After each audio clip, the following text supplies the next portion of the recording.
Welcome to The Last Breakfast. Please enjoy the video. Start by parking your 2013 Dodge Journey on level ground, set the parking brake, and engage wheel chocks for safety. Disconnect the negative battery cable with a 10 mm socket before any work begins to avoid shorts. Wear eye protection and gloves.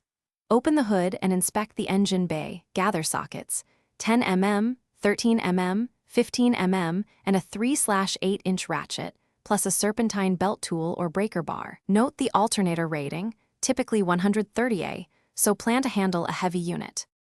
Relieve belt tension using a 15 mm or 3/8-inch ratchet on the tensioner and slip off the serpentine belt, tracing belt routing or photograph it first. Label and disconnect the electrical connectors. Unplug the main harness and remove the nut securing the battery feed on the alternator with a 10 mm socket. Support the alternator with one hand and remove the 13 mm mounting bolts. There are typically 2 to 3 bolts. Carefully extract the alternator from its bracket.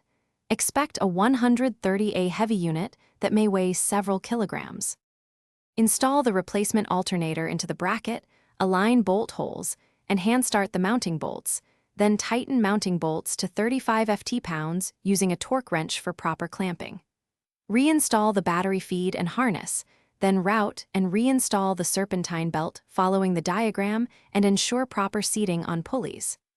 Reconnect the negative battery cable and start the engine. Check charging voltage with a multimeter at the battery.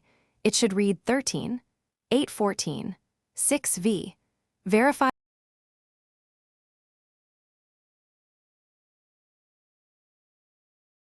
Thanks for watching. If this was helpful, leave a like and consider subscribing. See you next time.